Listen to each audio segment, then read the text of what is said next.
Good evening, beautiful woman.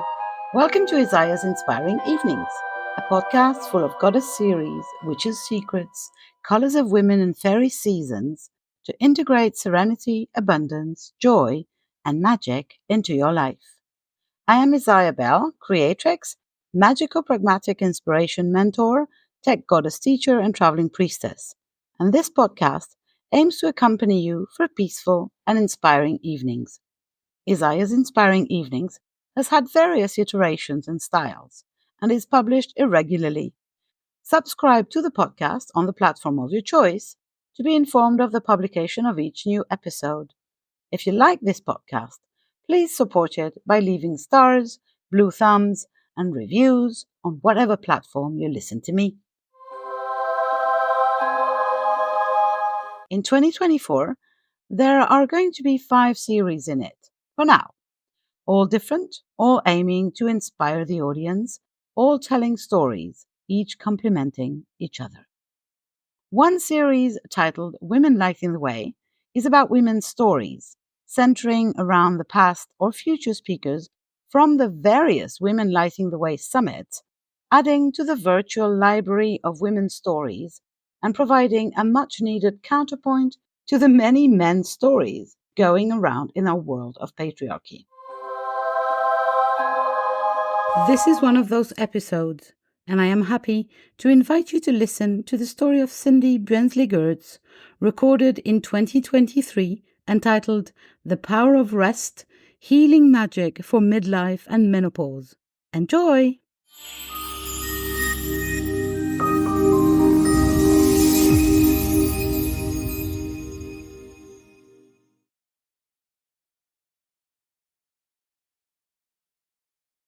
Welcome, my midlife sisters.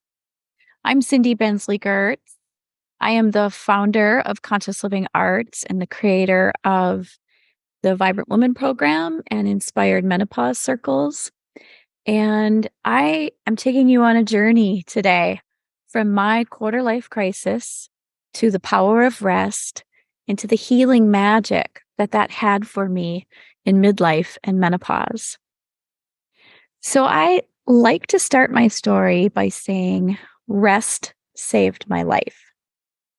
I am a certified yoga teacher, and I have heard some of my students say that yoga saved their life. And you might think that I would say that too, but actually, I credit rest. I credit a very underrated and underwhelming gift that we can give ourselves, rest, for liberating my life. And I think this was especially true when I was going through perimenopause and menopause. So I don't know how much you know about yoga. And what I want to share with you, just for some context, is that, resting and releasing are a very important part of yoga. And often we think of yoga as the poses and the stretching and the movement. And both of those pieces are really important. And I ironically struggled the most with learning how to truly rest and how to deeply let go. So intellectually, I understood the concept of doing yoga. And the resting part of it took much longer for me to grasp on all levels. So when I finally discovered yoga, it really set me on a course to healing. And when I try to imagine what my life would be like today had I not found yoga, it just really gives me some chills. And really what I need to say is yoga found me. And I'll tell you how that all unfolded. It's a very funny and interesting story. But let's start with where we are now. And we are post-COVID. So we're reopening the world, as I speak. And it's been a major transition, several transitions over these 3 years. So the time before COVID, the time during COVID, and now the time of healing post-COVID. And you might be wondering, why am I bringing that up during my story? Because I think it connects to midlife.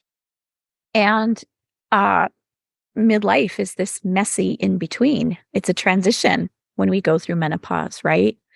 And so I've compared COVID to going through menopause in that sense, that it's a really messy, messy time of life. And it was during this time in 2020 that I actually turned 50. And I was so excited to turn 50. And I was planning 2 parties. And then all of a sudden, no party. And, you know, what I was realizing at the time is that I really wanted to celebrate going into the second half of my life. I saw myself as a crone, not as like a dirty word, but as, a woman coming into my wisdom years. And yeah, so I was feeling better than I ever had.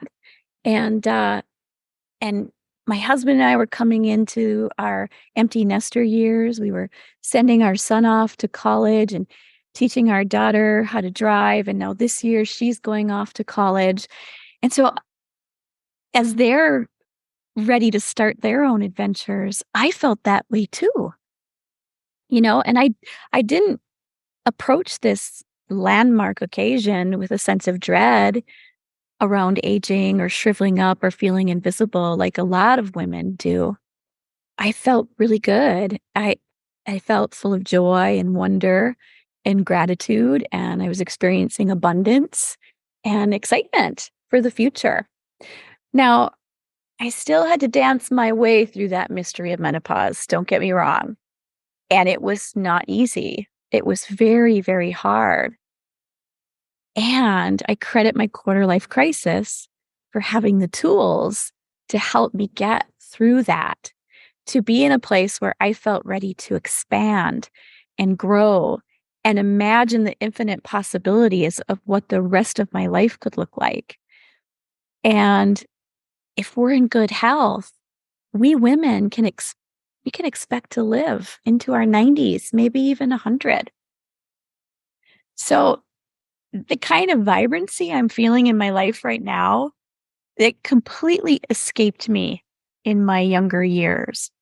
So before I was a yoga teacher and before yoga entered my life, so this was over 20 years ago, I was on a path to burnout and I was burning out fast.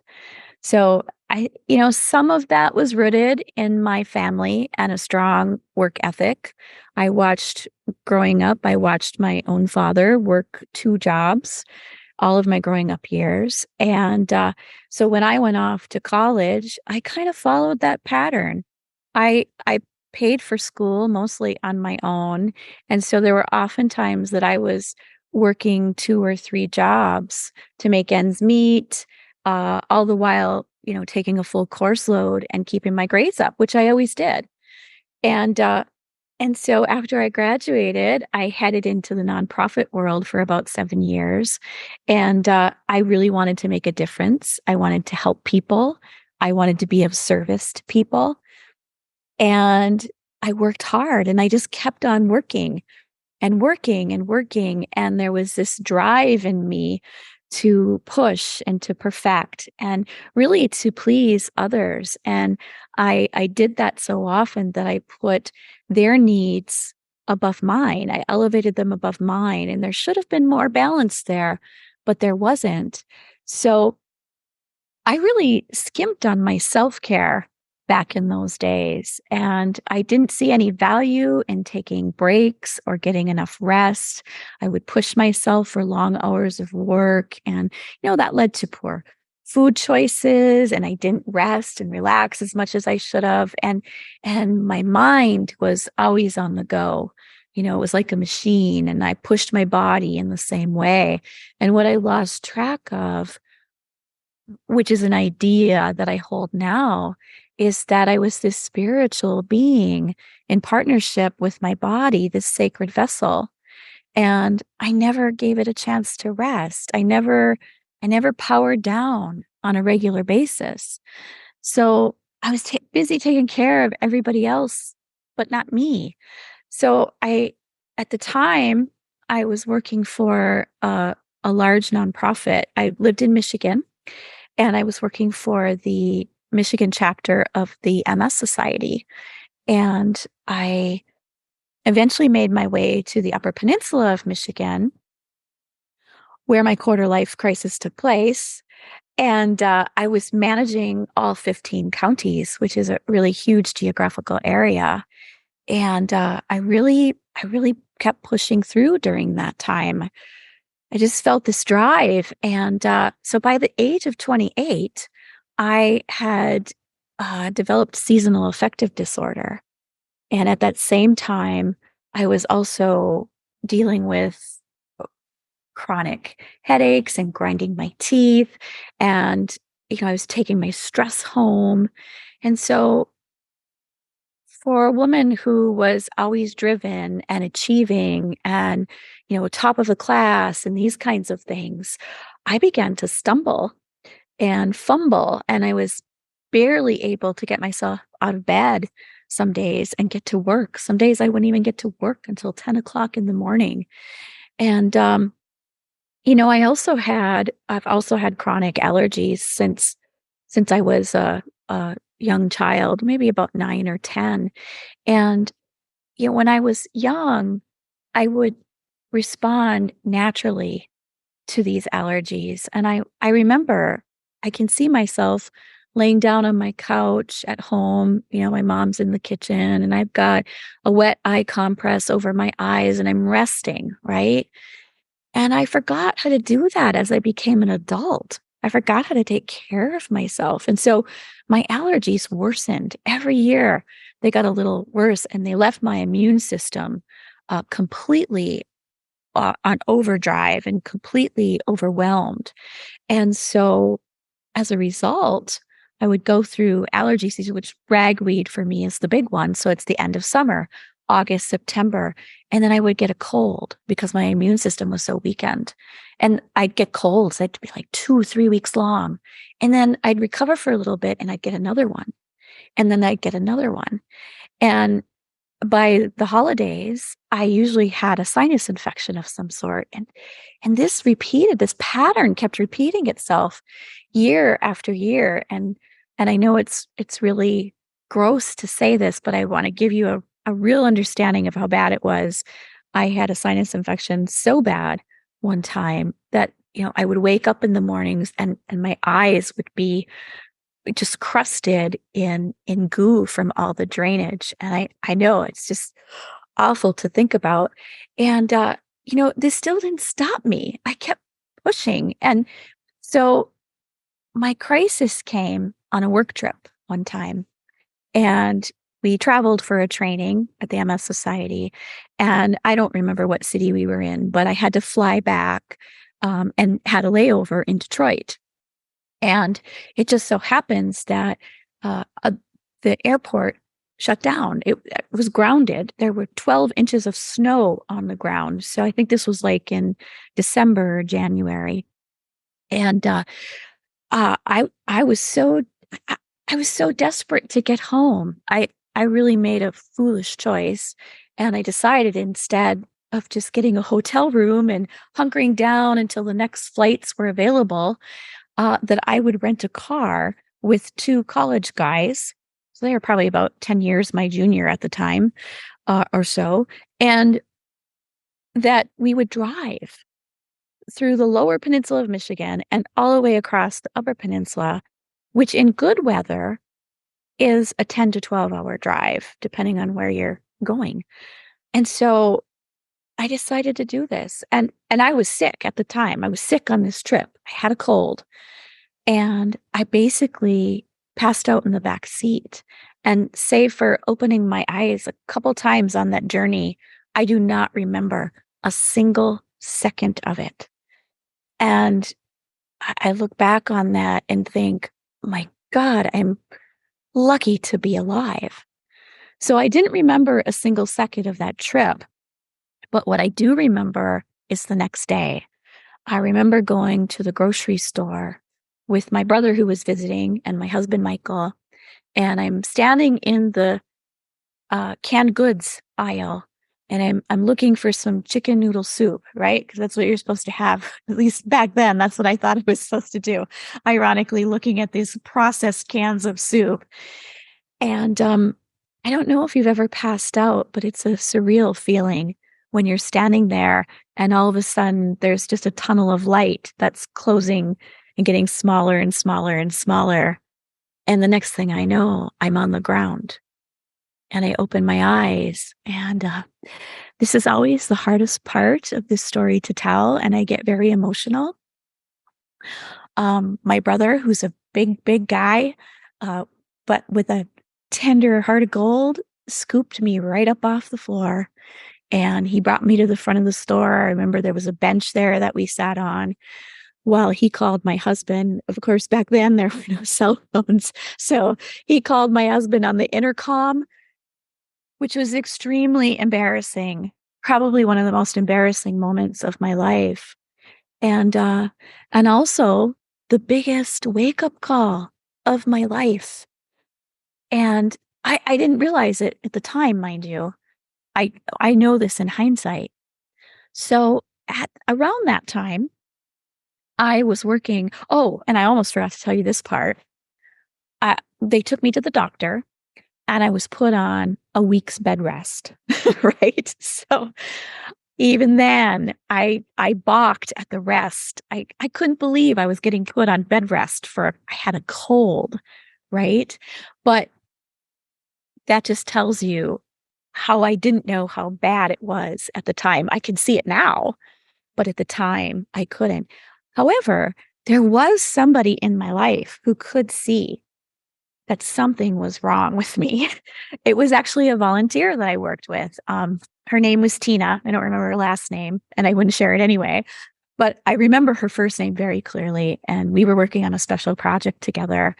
And she must have seen something in me that prompted her to share with me that she was practicing yoga and she thought I might be interested in it. And so she handed me this pamphlet. And, I thanked her kindly. And as she walked out the door, I slipped it into my desk drawer and it sat there for quite some time. And yet I didn't throw it away. And there was something about it that kept niggling at me. And so eventually I did pick up that brochure and I called my first teacher. Her name was Connie. And I took a 6-week class with her. And there's two things about that class that really stand out in my mind. The first was when we did final relaxation at the end of the yoga class. And she talked about the balance between doing and resting and gave us all permission and led us through this lovely, lovely relaxation, or what we would call shavasana in yoga. And I just remember, and this happens, I get emotional at this part of the story too, because I can feel it again. I remember the relief I felt in my body that I could just let go. And I remember the tears leaking out of my eyes as I laid there. So it was a beautiful rest. And so the other part I remember about that day is that I basically skipped back to my office, bounced back to my office. I worked nearby, I could walk, which was great. And I remember the thought going through my head is, oh my gosh, this yoga stuff is so great. I'm going to be able to focus and I'm going to get more work done in less time. So that's what I thought I was going to get out of yoga. And I laugh at myself now when I hear myself, thinking that and saying that I just was so missing the mark even then, that yoga wasn't about me and my health. It wasn't about taking care of that sacred vessel of my body. It was still about everything outside of me and being able to do more. Right. And so the journey needed to unfold for me, obviously, and I still had a long way to go before I understood doing versus being.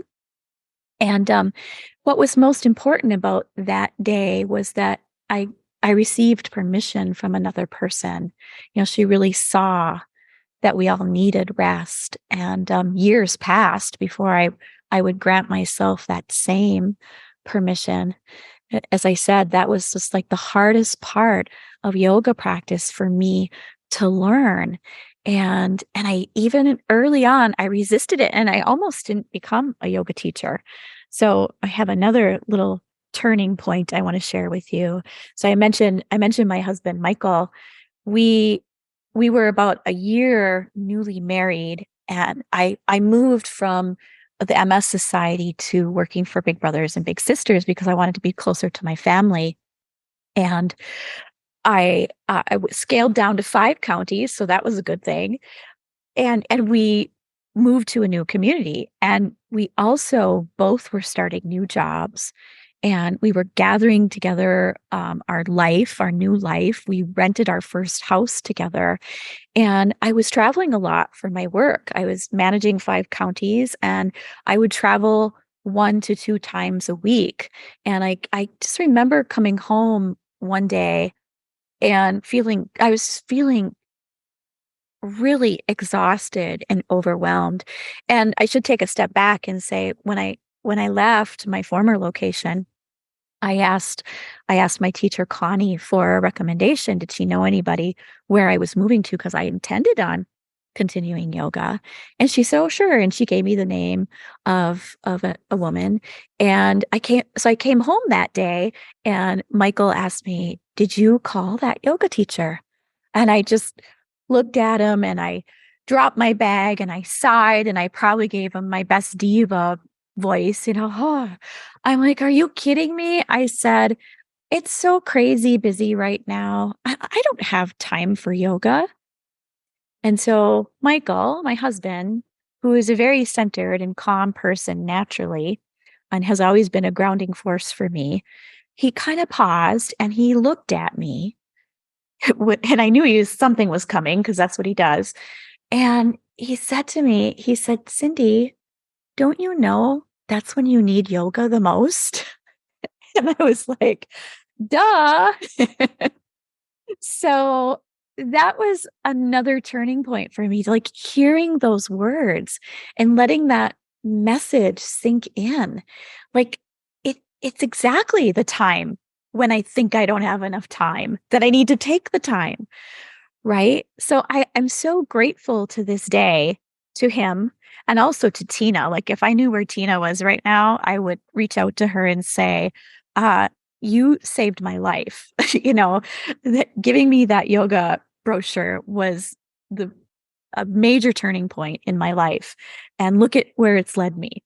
So I'm so grateful to him. And I'm also so grateful to the universe because a week later, that yoga teacher walked into my office. I hadn't called her yet. I put that on the back burner too. She walked into my office and I am not kidding. It was just one of those serendipitous moments where she walked in and introduced herself and I said, "Oh my God, I've been meaning to call you." She was in the building looking for a studio space. And so that was Sue Stevens. And about a year after practicing with her, here's another person who saw something inside me that I didn't see for myself because I was so unaware. And she invited me to teach with her because the community of yoga practitioners was growing and it was getting to be too much for her because she also had a job as a full-time professor at a local university. And so that was my journey to becoming a yoga teacher. And shortly after that, I went to the Kripalu Center for yoga and health in Massachusetts. And then not long after that, maybe another year or two, we moved here to Wisconsin. So you're here with me in my home studio in Amory, Wisconsin. And we bought our first home here, we still are here.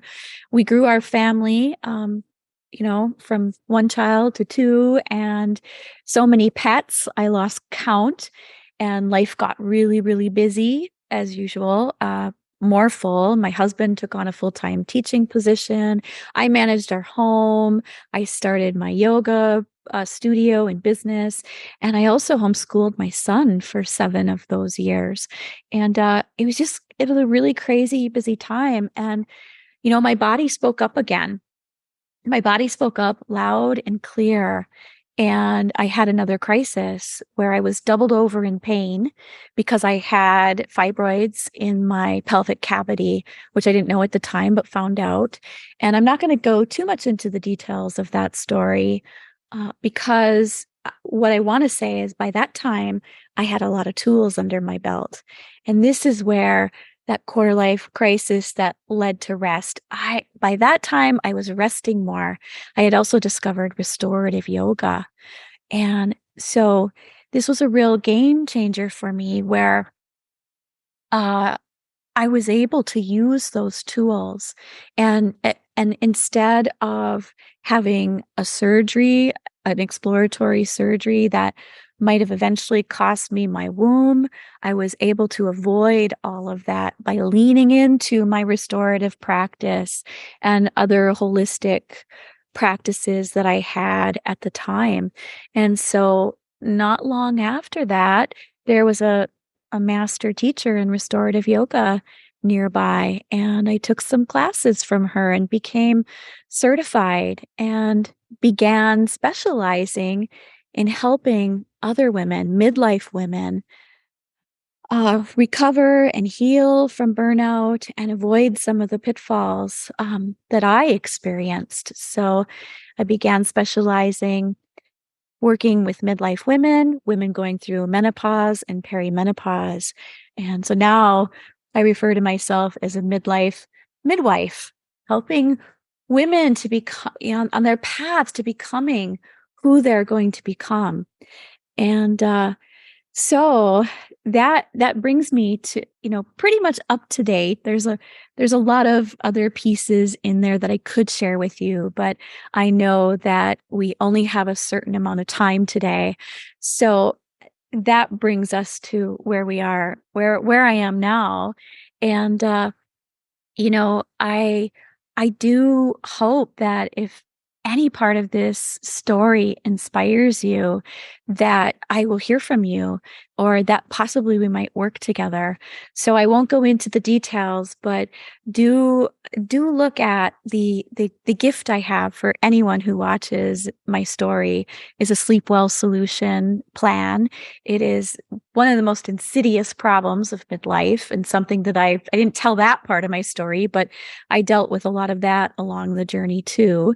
And then also I have, if you want to go deeper, I have a summer series coming up that you'll be able to find in the notes and a giveaway for some lucky winner. So do check those out. And I do so appreciate your time in listening to my story and allowing me to share it with you, because I do really believe that our stories inspire one another and they help us to heal and they help us to grow and empower each other. And I also truly believe that for women, what this means is that we're creating a new legacy. So I know that by living my story and sharing my story, I'm changing the legacy for my daughter and my son and his daughters and my daughter's daughters and all of our children. So I do appreciate you for being here and tuning in. And thank you so much. Thank you for letting me share with you.